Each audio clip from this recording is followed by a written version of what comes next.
Hello friends, स्वागत है आपका आंसर राइटिंग सेशन में। आज का प्रश्न जीएस पेपर फर्स्ट के टॉपिक भारतीय समाज एवं सामाजिक समस्याओं से लिया गया है। तो चलिए प्रश्न देखते हैं। संयुक्त परिवार का जीवन चक्र सामाजिक मूल्यों के बजाय आर्थिक कारकों पर निर्भर करता है। चर्चा कीजिए।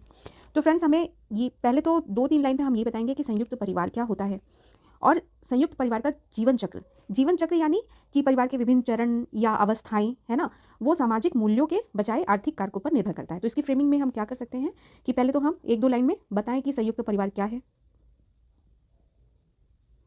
ठीक है, फिर हम ये बताएंगे कि संयुक्त परिवार सामाजिक मूल्यों पर भी निर्भर करता।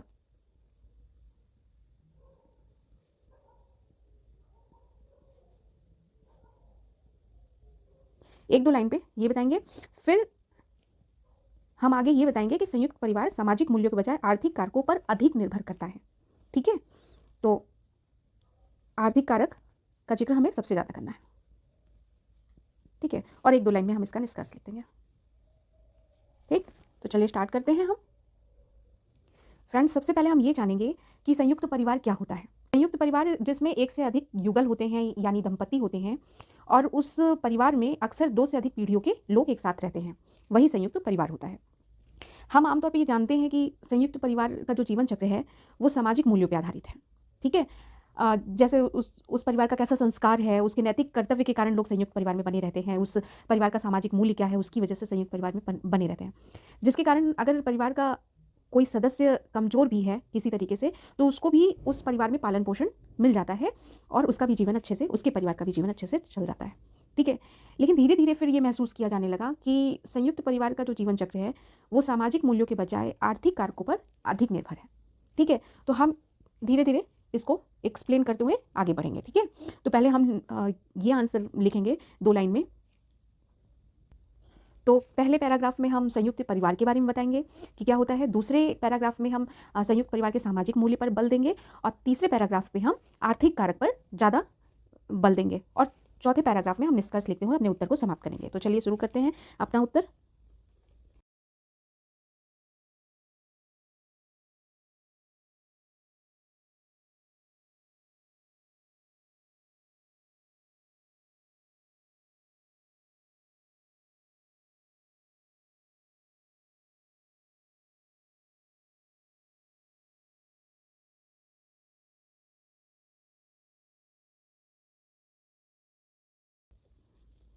आपने 2-3 लाइन में संयुक्त परिवार के बारे में लिख दिया कि संयुक्त परिवार क्या होता है।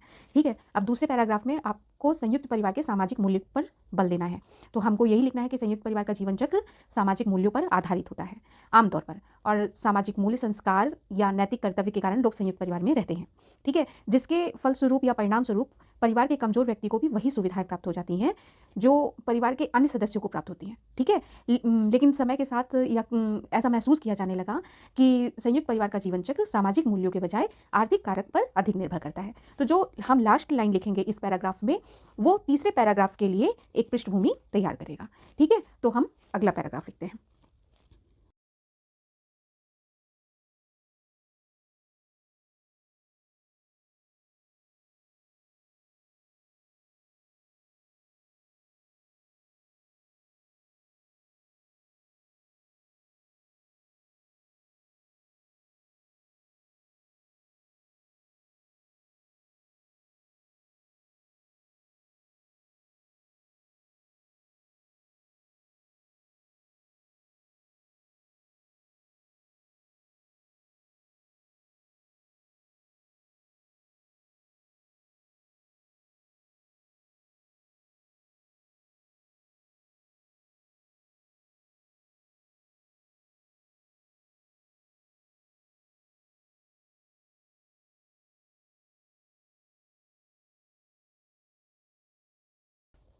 इस पैराग्राफ के खत्म होने से जो आखिरी लाइन इसमें लिखा कि संयुक्त परिवार का जीवन चक्र सामाजिक मूल्यों के बजाय आर्थिक कारकों पर निर्भर करता है, इसने अगले पैराग्राफ के लिए एक बेस बनाया कि अगले पैराग्राफ में हम आर्थिक कारक को इंपॉर्टेंस देंगे। ठीक है, अब अगला पैराग्राफ लिखेंगे। संयुक्त परिवार में आप आर्थिक कारक की मुख्य भूमिका आप इस तरीके से समझ सकते हैं, जैसे आप लोग एक रूम में एक लोग रहते हैं तब का खर्चा और 2 या 3 लोग जब आप पार्टनर की तरह रहते हैं, तब आप देखते होंगे कि आपका रेंट, आपका खाना-पीना या जो भी आप यूज़ करने के लिए जो भी संसाधन ला रहे हैं, उसमें आप लोग के सबके एक-एक हिस्से में वो बँट जाता होगा। तो पर्टिकुलर किसी एक के ऊपर बहुत ज़्यादा उसका बर्डन नहीं आता होगा।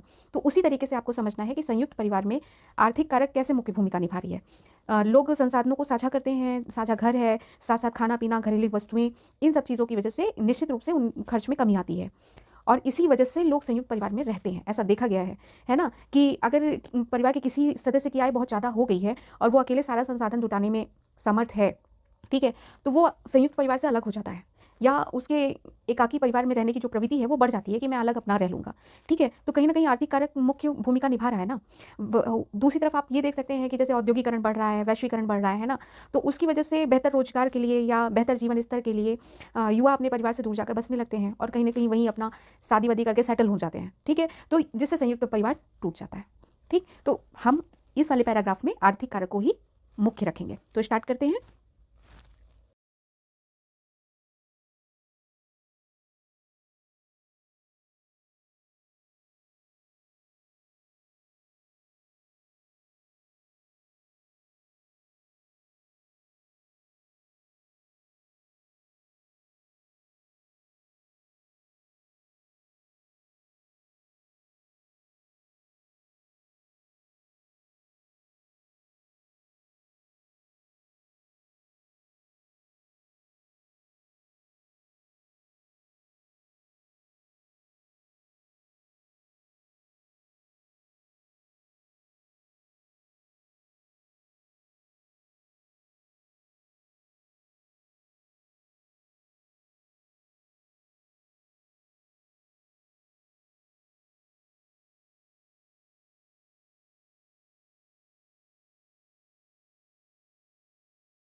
इस पैराग्राफ में हमने संयुक्त परिवार के जीवन चक्र का सामाजिक मूल्य के बजाय आर्थिक कारक पर ज़्यादा निर्भर है, ये हमने बताने का प्रयास किया। अब हमने सब कुछ लिखते हुए हम निष्कर्ष की तरफ बढ़ेंगे। तो निष्कर्ष में हम लिखेंगे कि जो है इस तरीके से हम देखते हैं कि या इस प्रकार स्पष्ट है कि संयुक्त परिवार के जीवन चक्र को मुख्य रूप से आर्थिक कारक प्रभावित करते हैं। हालाँकि भारत जैसे देश में संयुक्त परिवार के बने रहने में सामाजिक मूल्य का महत्वपूर्ण योगदान है और ये मूल्य कम मात्रा में ही सही लेकिन भारतीय समाज में अभी भी विद्यमान है। ये करते हुए हम अपना उत्तर समाप्त करेंगे। तो चलिए निष्कर्ष लिख लेते हैं।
इस प्रकार से आपका उत्तर समाप्त हुआ। अगर वीडियो पसंद आया है तो लाइक करिएगा और चैनल पे नए हैं तो सब्सक्राइब कर दीजिएगा। Thank you for watching. मिलते हैं अगले वीडियो में। Bye bye.